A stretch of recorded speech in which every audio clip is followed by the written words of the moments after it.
দয়ালু, আমি মেহেরবান। ঠিক কিনা? এজন্য প্রতিদিন সূরা ফাতিহায় দ্বিতীয় আয়াতটা আমরা কি পড়ি? আর রহমান আর রাহিম। ঠিক কিনা? তিনি দয়ার সাগর, তিনি মায়ার সাগর। আমরা বললাম, আল্লাহ ঠিক আছে, আমরা বুঝেছি আপনি দয়ার সাগর, আর আপনি কি করেন? দ্বিতীয় আয়াতে আল্লাহ বললেন, আল্লামাল কোরআন, আমি কোরআন শিক্ষা দেই। শুধু দয়ার সাগর হয়ে আমি আল্লাহ বসে থাকি নাই, তোমাদের হেদায়েতের জন্য আমি কোরআন নাজিল করে দিয়েছি। আল্লামাল কোরআন, আমি কোরআন শিক্ষা দেই। আমাদেরকে কোরআন শিখিয়েছে কে? বিশ্বনবীকে কোরআন শিখিয়েছে কে? আল্লাহ। এজন্য দুনিয়াতেও যারা কোরআন শিখায় তাদের মর্যাদা বাড়ায় দেয় কে? বাংলার জমিনে যারা কোরআন শরীফ শিখায় এদের মর্যাদা সবচেয়ে কম, এদের বেতন সবচেয়ে কম, এরা সমাজে সবচেয়ে বেশি অবহেলিত। ঠিক কিনা? তা আল্লাহর কাছে এরা সবচেয়ে বেশি সম্মানিত। আল্লাহর হাবিব বললেন, খায়রুকুম মান তাআল্লামাল কুরআন ওয়া আল্লামাহু, তোমাদের মধ্যে আল্লাহ তাআলার কাছে সবচাইতে প্রিয় শ্রেষ্ঠ ওই মানুষটা যে নিজে কোরআন পড়ে আবার অন্যরে পড়ায় দেয়। সুবহানাল্লাহ পড়েন। আপনি যদি কাউরে শুধু সূরা ফাতিহাটা শিখান, কোন সূরা? সূরা ফাতিহাটা যদি শিখায় দেন, সে যতদিন সূরা ফাতিহা তেলাওয়াত করবে ওই তার তেলাওয়াতের একটা পার্সেন্টেজ সওয়াব আপনার আমলনামায় আছে না নাই? সে যদি আবার আরেকজনের শিখায়, ওই লোক যদি আবার আরেকজনের শিখায় দেয়, এরকম যতজনকে তারা শিখাবে প্রত্যেকের তেলাওয়াতের একটা পার্সেন্টেজ সওয়াব আপনার আমলনামায় ঢুকায় দিবে কে? এজন্য কোরআন নিজেও শিখবো, অন্যকেও শেখাবো। রাজি আছেন তো? আপনাদের এখানে মসজিদে কোরআন শিক্ষার আসর আছে নাকি? হ্যাঁ, এই যে বাড়ির পাশে যে একটা মসজিদ দেখলাম, কোরআন শিখায়। কিবার শিখায়? প্রতিদিন। কে শিখায়? ইমাম সাহেব। বেতন টেতন দেন তো? কত দেন? 1 লক্ষ মাসে? 5-6 হাজার? বলে কি? এক একটা ইমামের কমসে কম 1 লক্ষ টাকা বেতন হওয়া দরকার। ঠিক কিনা?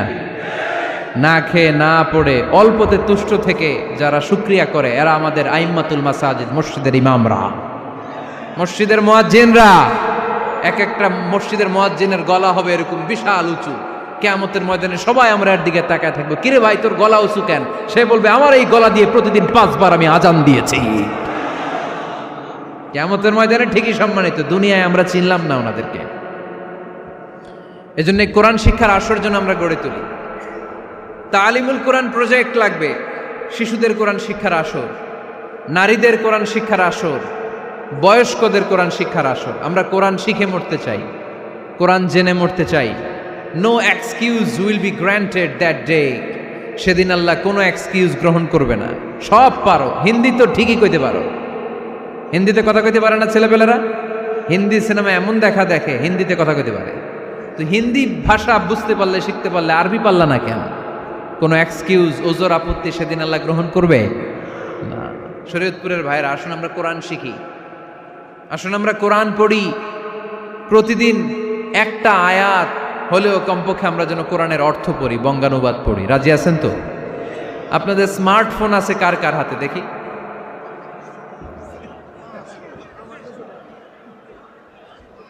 আপনারা কি অ্যানালগ? স্মার্ট আপনি? মাশাআল্লাহ। তোমরাও কি স্মার্ট? হ্যাঁ, ঠিক আছে, হাত নামাও, হাত নামান সবাই।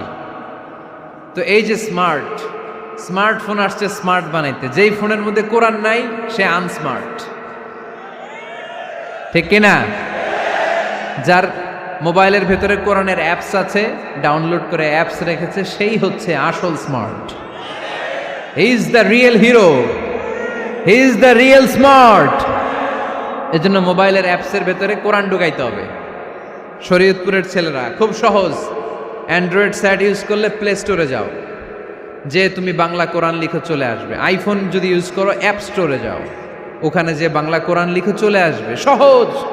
এত সহজ হওয়ার পরেও আল্লাহ কি বললেন আমরা যদি না শিখি, না জানি, আল্লাহ কি ক্ষমা করবে? যা বলার সব আল্লাহ বলে দিয়েছে এই কোরআন। এই কোরআনে শুরু হয়েছে বিসমিল্লাহির রহমানির রহিম দিয়ে, মানে বা দিয়ে। কি দিয়ে? চিল্লায় বলেন না, কি দিয়ে? বা দিয়ে। আর এই কোরআন শেষ হয়েছে সূরাতুন নাস দিয়ে। যে সূরার শেষ আয়াত হচ্ছে মিনাল জিন্নাতি ওয়ান নাস। বা আর সিন মিলাইলে কি হয়? বাস। এবার বাসে চড়া শরীয়তপুর শহরে যাব। ওই বাস না, এই বাস মানে যথেষ্ট, এই বাস মানে সাফিসিয়েন্ট, কাফি। আল্লাহ বুঝালেন এই 30 পারায় 114টা সূরায় আমি যা দিয়েছি এটাই বাস, যথেষ্ট, নতুন করে আর কিচ্ছু লাগবে না। চিল্লায় বলেন ঠিক কিনা? এই জন্য মোবাইলে কোরআনের অ্যাপস ঢুকাইবেন। কে কে ঢুকাইবেন আজকে থেকে দেখি? আমারে দেখানোর জন্য হাত তুলছেন? দেখাতে হবে একজন রে, তিনি কে? আল্লাহরে দেখান, আল্লাহর ফেরেশতারে দেখান। এখন কই মারছে হাত? আল্লাহর ফেরেশতার কথা কইছি, আন ভয় ঢুকছে। ঢুকাবেন ঢুকাবেন। এদিকে হাত তোলো না কেন? আছে? মাশাআল্লাহ, হাত নামান। আল্লাহ তুমি সব ভাইদেরকে কবুল করো। আমরা যেন মোবাইলে হিন্দি সিরিয়াল না দেখি, আমরা যেন ড্যান্স না দেখি, উলঙ্গ নৃত্য যেন না দেখি, আমরা যেন এই মোবাইলে কোরআন পড়ি। আমরা কান দিয়ে যা শুনবো তাতে যেন সওয়াব হয়, আমরা চোখ দিয়ে যা দেখবো তাতে যেন সওয়াব হয়, ঠিক কিনা? যেন কানে শুনি সদা তোমার কালাম, হে খোদা চোখে যেন দেখি শুধু কোরআনের আয়াত, শোনো আমার মুনাজাত, শোনো শোনো ইয়া ইলাহি আমার মুনাজাত, শোনো আমার মুনাজাত। পড়েন আমিন। তাহলে আমরা যে কিতাবটারে সঙ্গী বানাবো, কিতাবটার নাম সবাই বলেন। আমরা যে কিতাবটারে বন্ধু বানাবো, এই কিতাবটার নাম, এটা আল্লাহর কিতাব। এই কিতাব সংরক্ষণের দায়িত্ব নিয়েছে কে? এই কিতাবকে কেউ ধ্বংস করতে পারবে? এই কিতাবের পিছু লেগে কেউ সুবিধা করতে পারবে? এই কিতাবের তাফসির কেউ বন্ধ করতে পারবে না, অসম্ভব। কোরআনের কথা ছড়িয়ে পড়বে যুগ থেকে যুগ, যুগান্তরে, দেশ থেকে দেশ, দেশান্তরে, ঠিক কি না? এটা এমন কিতাব, এই কিতাবের পিছু লেগে লাভ নাই। এই কিতাবের বাণী ছড়িয়ে পড়বে গোটা বিশ্বময়। অনেকে অনেক ষড়যন্ত্র করেছে এই কিতাবকে ধ্বংস করে দেওয়ার জন্য। আমাদের এই খোদ ভারতবর্ষে ষড়যন্ত্র হয়েছিল। ব্রিটিশরা যখন চলে গিয়েছিল, ওরা প্ল্যান করেছিল এই কিতাবকে কি করে আমাদের থেকে ডিটাচ করা যায়, কেমন করে আলাদা করা যায়। এর একটা কমিটি করে দিয়েছে, আপনারা গবেষণা করে দেখেন এই ভারতবর্ষ থেকে কেমন করে কোরআন দূর করা যায়। তারা বুদ্ধি করে বলল, এক কাজ করি, কারণ তাদের কোরআনের কপিগুলো মসজিদ থেকে বের করে আমরা আগুন দিয়ে জ্বালাই দিব, তাইলেই কোরআন শেষ। কোরআনের কপি যদি আগুন দিয়ে জ্বালায় দেওয়া হয়, তাহলে তো আর পৃথিবীতে কোরআন থাকবে না, না থাকবে? যদি আগুন লেগে ধ্বংস হয়ে যায়, ধ্বংস হয়ে যায়, যদি আগুন লেগে যায়, পুড়ে যায় পৃথিবীর সব বইয়ের দোকান, বিশ্ব থেকে হারাবে না পবিত্র কোরআন, বিশ্ব থেকে হারাবে না পবিত্র কোরআন, ঠিক কি না? পরে দেখলো না রিসার্চে গন্ডগোল আছে, অ্যানালাইসিস ভুল, আবার নতুন কমিটি পাঠালো তারা ইংল্যান্ড থেকে, 33 সদস্য বিশিষ্ট কমিটি। তারা এসে গবেষণা করে দেখলো না, এই কোরআন আগুনে জ্বালাই দিলে কোরআন দূর হবে না। কারণ আমরা ভারতবর্ষের হেফজখানাগুলোতে যে দেখেছি, ছোট্ট বাচ্চারা মাথা দুলিয়ে দুলিয়ে কোরআন পড়ে। কোরআন তারা শুধু কাগজেই লিখে রাখে না, সিনার ভিতরে গেঁথে রাখে। ওই কোরআন মুসলমানদেরকে শিখিয়েছে কে? সে আল্লাহ বললেন, আর রহমানু আল্লামাল কোরআন খালাকাল ইনসান আল্লামাহুল বায়ান। আল্লাহ বললেন, আমি মেহেরবান, আমি কোরআন শিখিয়েছি। আমরা বললাম, আল্লাহ আর আপনি কি করেন? আল্লাহ বলেন, খালাকাল ইনসান, আমি মানুষ বানিয়েছি। সুবহানাল্লাহ পড়েন।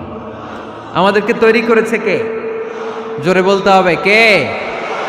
মানব সৃষ্টির 3টা পদ্ধতি কোরআনে পাওয়া যায়। পদ্ধতি নাম্বার 1, বাবাও নাই মাও নাই। এই পদ্ধতিতে আল্লাহ কাকে বানাইছে বলেন? আদম আর হাওয়া আলাইহিস সালাম, এদের বাবা মা ছিল। 2 নম্বর পদ্ধতি হচ্ছে মা আছে কিন্তু বাবা নাই। এই পদ্ধতিতে আল্লাহ কাকে বানালেন? কি নাম? ঈসা আলাইহিস সালাম। 3 নাম্বার পদ্ধতি হচ্ছে মাও আছে বাবাও আছে। এই পদ্ধতিতে আল্লাহ কাদেরকে বানিয়েছেন? আমাদেরকে বানিয়েছেন। তাহলে পদ্ধতি কয়টা? 3টা। আদম আলাইহিস সালামকে বানানোর পদ্ধতিও 3টা। প্রথমে আল্লাহ 3 লাজিব এঁটেল মাটি নিলেন, তারপর নিলেন হামাইম মাসনুন কাদামাটি, তারপরে এটারে বানালেন ঠনঠনে শুকনো মাটি। সাইয়েদনা আদম আলাইহিস সালামের অবয়ব তৈরি করলেন 60 হাত লম্বা করে। সাইয়েদনা আদম আলাইহিস সালামকে যখন আল্লাহ বানিয়েছেন কয় হাত লম্বা?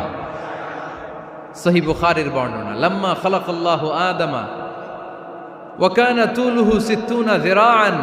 আল্লাহ তাআলা যখন আদম আলাইহিস সালামকে বানালেন 60 হাত বা 60 গজ লম্বা করে বানালেন। আপনারাও যারা জান্নাতে যাবেন 60 হাত লম্বা হয়ে জান্নাতে ঢুকবেন। কয় হাত লম্বা? সুবহানাল্লাহ পড়বেন না? আদম আলাইহিস সালামকে বানালেন। আবার মায়ের পেটে যে আমরা বড় হলাম, এখানেও আমাদের 3টা ক্যাটাগরি, 3টা ধাপে তিনি আমাদেরকে বানালেন। মায়ের পেটে 9 মাস কি করছিলেন মনে আছে আপনাদের? শরীয়তপুরের ভাইরা মনে নাই কেন? হ্যাঁ, আমাদের কারোরই মনে নাই, ঠিক কিনা? এই 6 মাস 8 মাস কই যে ছিলাম, কোথায় ছিলাম আমরা মনে করতে পারি না। স্মৃতির পাতা হাতড়িয়ে যত পিছনে যাই আর ভুলতে থাকি। মনে আছে ছোটবেলার কথা? মনে নাই। আমরা সবাই কিন্তু এত বড় ছিলাম না ভাই, ছোট্ট ছিলাম, ছোট্ট। মায়ের জরায়ুর দেয়ালের মধ্যে লেপ্টে ছিলাম। নুতফা, আলাকা, মুদগা, sperm drop, blood clot and the little flesh. ছোট্ট নাপাক পানি ছিলাম। ওইটারে আল্লাহ বড় করতে আরম্ভ করলেন। বড় করতে করতে রক্তপিণ্ড বানালেন। রক্তপিণ্ড থেকে আল্লাহ গোশতপিণ্ড বানালেন। আমরা প্রত্যেকে এরকম একটা গোশতের টুকরা ছিলাম। এটার ভিতরে আল্লাহ কঙ্কাল ঢুকালেন, আমার স্কেলিটন, আমার কঙ্কালটা, আমার অবয়বটা ঢুকালেন। তারপরে আবার গোশত দিয়ে প্যাকেট করলেন, তার উপরে আবার চামড়ার প্যাকেট পড়ায় দিলেন। পড়েন সুবহানাল্লাহ। এরপরে 9 মাস পরে এই পৃথিবীর বুকে স্মুথলি আমাকে আসার সুযোগ দিলেন কে?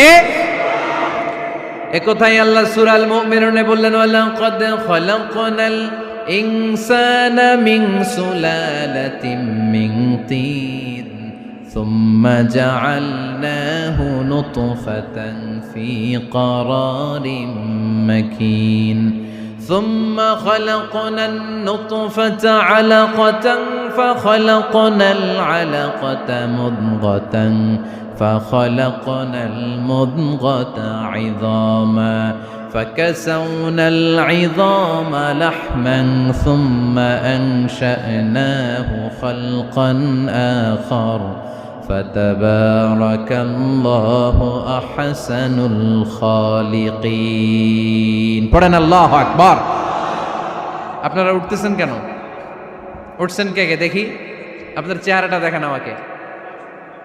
ওয়াশরুমে যাওয়ার জন্য অনেক আগ থেকে বসে আছেন বোধহয়, না? আসর থেকে, দুপুর 3টা থেকে। আল্লাহু আকবার, আল্লাহু আকবার। তাহলে দোয়া করে দিই। আর না না না না, ঠিক হবে না, কষ্ট হচ্ছে, আমি বুঝতে পারতেছি। আরো কয়েক মিনিট শুনবেন?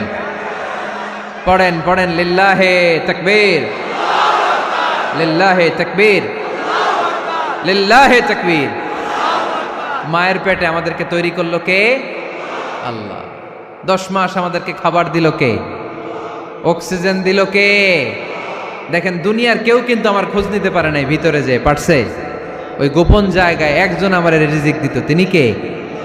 আমার নাভির সাথে আমার মায়ের জরায়ুর একটা কানেকশন ছিল।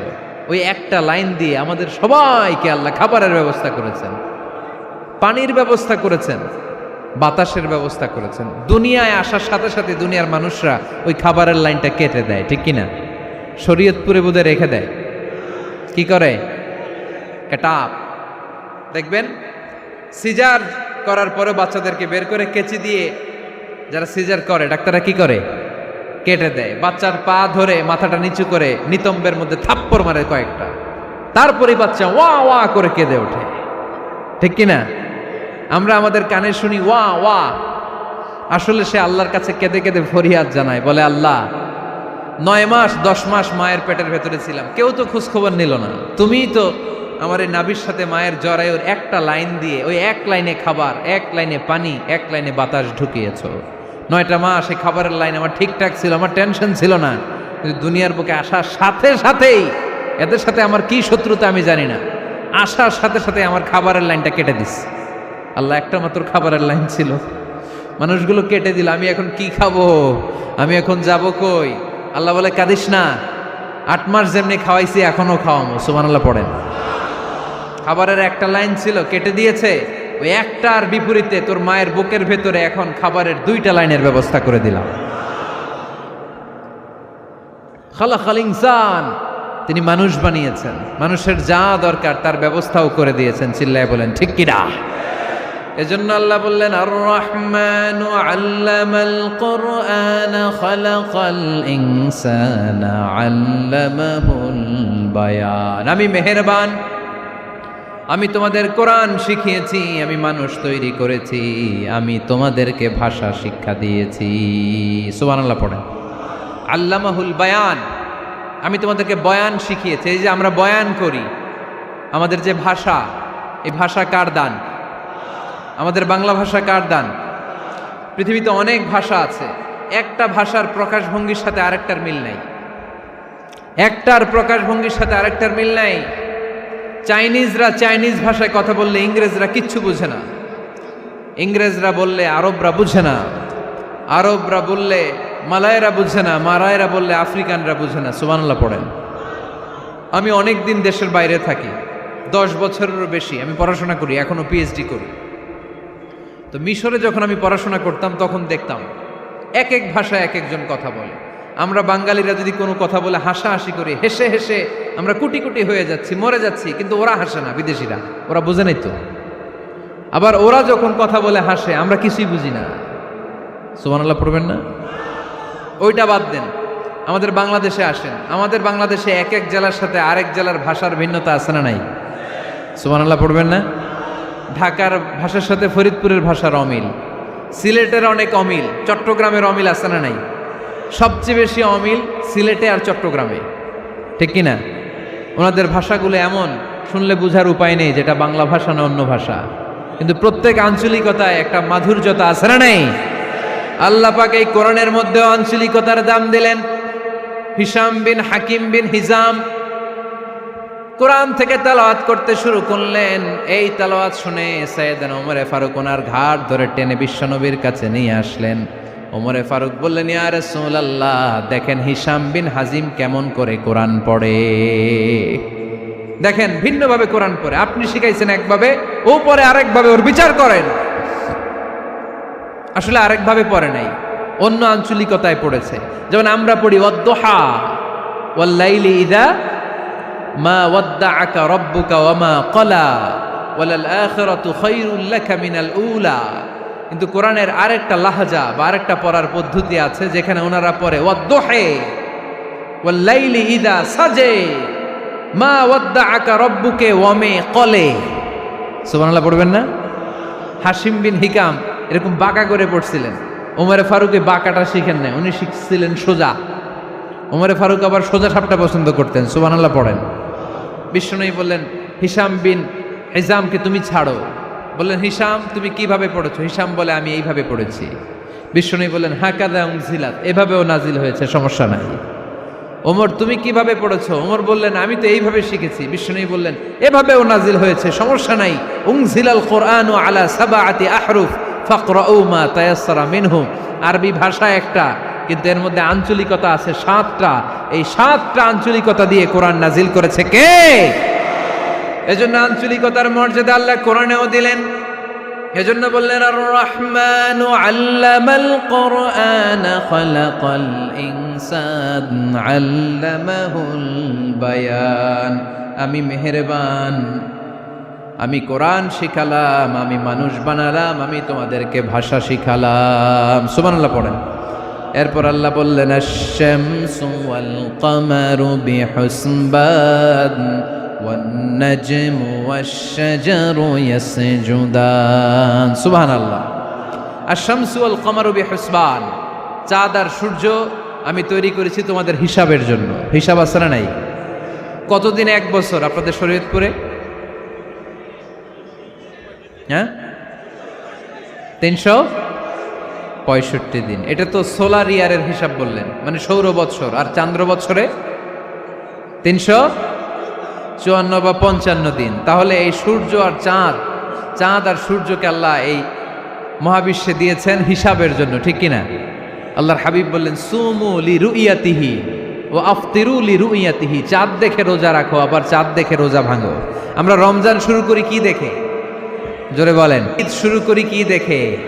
চাঁদের পালকি চড়ে আসলো সবার ঘরে, চাঁদের পালকি চড়ে আসলো সবার ঘরে, আসলো খুশির ঈদ, বলো ঈদ মুবারক, ঈদ মুবারক, ঈদ মুবারক ঈদ। সবাই পড়েন, বলো ঈদ মুবারক, ঈদ মুবারক, ঈদ মুবারক ঈদ। সুবহানাল্লাহ পড়েন। আশ-শামসু ওয়াল কামারু বিহুসবান। সূর্য চন্দ্রের গায়ে লাগে না, চন্দ্র সূর্যের গায়ে লাগে না। কোনোদিন কি দেখেছেন সূর্য আর চন্দ্র ধাক্কা লাগছে? দিনের ভেতরে রাত ঢুকে গেছে, রাতের ভিতরে দিন ঢুকে গেছে, এরকম কি কখনো হয়েছে? সব কিছু একজনের আইন মানে, চিল্লায় বলতে হবে তিনি কে? এরপরে আল্লাহ বললেন ওয়ান নাজমু ওয়াশ-শাজারু ইয়াসজুদান। আকাশের তারকারাজি আর বৃক্ষমালা একজনকে সিজদা করে, তিনি কে? আকাশের তারাগুলো আল্লাহরে সিজদা করে, কিন্তু আমরা আল্লাহরে সিজদা করতে চাই না। গাছগুলো আল্লাহর জিকির করে, কিন্তু আমরা জিকির করতে চাই না, ঠিক কি না? অস্ট্রেলিয়ার সিডনি শহরে একটা জঙ্গল আছে। ওই জঙ্গলে একটা গাছ আছে, গাছ। ওই গাছটা টু দ্য ডাইরেকশন অফ কেবলা, কেবলামুখী হয়ে মানুষের মতো রুকু করে আছে একটা গাছ। সুবহানাল্লাহ কইতে বললেন না? ক্যালেন্ডারে দেখা যায়, পত্রিকায় দেখা যায়, গাছ রুকু করে আছে। আমরা রুকু করি না, আমরা সিজদা করি না। কিয়ামতের দিন আল্লাহ বলবে আমার সিজদা দিয়ে দেখা। আপনারা যারা নামাজ পড়েছেন, সিজদা দিয়েছেন, তারা আল্লাহু আকবার বলে সিজদায় লুটিয়ে পড়বেন। আর যারা নামাজ পড়ে নাই, তারা শত চেষ্টা করেও তাদের পিঠকে বাঁকা করতে পারবে না। এজন্য 5 ওয়াক্ত সালাত জামাতের সাথে পড়ার দরকার আছে না নাই? আজকের এই মাহফিলটা তখনই সফল হবে যখন আমরা এই ওয়াদা করতে পারবো যে জীবনে কোনোদিন নামাজ ছাড়বো। এই ওয়াদা করা যাবে? সবাই করতে পারবেন? কার সাথে? আমার সাথে ওয়াদা করবেন? কার সাথে? হাত তুলে